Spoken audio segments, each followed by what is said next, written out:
As soon as you jump into the Formula One car, everything else on the outside just fades away.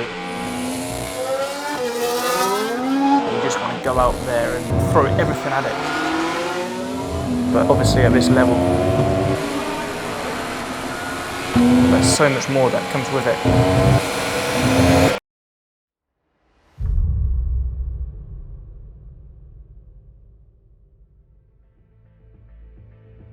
It's sometimes a difficult compromise through a race situation. You're filled with so much adrenaline, but sometimes in Formula One, you have to be a bit gentle, you have to look after the tyres, you have to manage your temperatures with certain things, and sometimes you have to hold yourself back to be able to gain even more performance.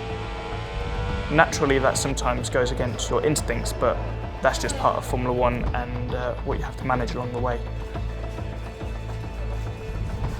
My relationship with James and Andrew is great, which is, I think, really important. We're going to be spending so much time together and we really need to build that bond, to understand each other.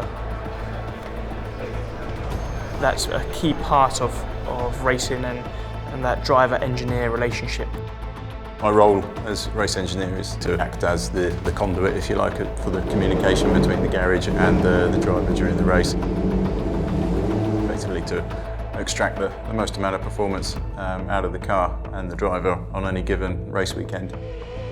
And then in addition, when we're back in the factory, there's the simulator sessions.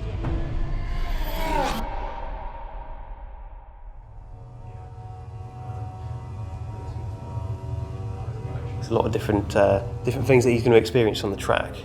When he comes back in, he has to be very clear to us what the main problems are, and the better he is at that, the faster really we can try and get on top of them. I think Formula One is such a complex sport. Quite often you can get lost in the computer analysis. What's my engineers telling me? How are my tyres? Are they too hot? Are they too cold? Do I need to adjust any switch changes? George has been going through the various processes of time management, fuel management, switch procedures, and then the general circuit learning that we've been doing as well. He pauses just before he starts to talk, and you can almost sense that he's compiling all the information to just come out in a concise way. It's easy to understand each other, follow each other, and almost preempt each other's thoughts in a way. When he's describing a feeling, he always tries to put some numbers against what he's saying. It helps us put some markers in the data, and what we see in the data we can kind of line the two up and then almost predict that later on. You need the bond and the trust between engineer and driver. Under the time restrictions and the pressured conditions, you can certainly make more progress by having that relationship. I think his talent is not in question, and if we are able to provide him with the tools in which he can showcase that, I think he'll do extremely well. Everything I say, they know exactly what I mean, and every change they make to the car, I know why they're doing it.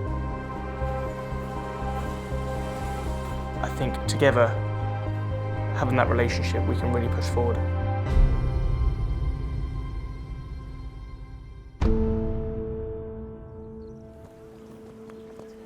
It takes a lot to reach this. I give it everything whenever I have an opportunity. I think the best way to do that is just optimise every single weekend. George is very determined. I think he's clearly got talent.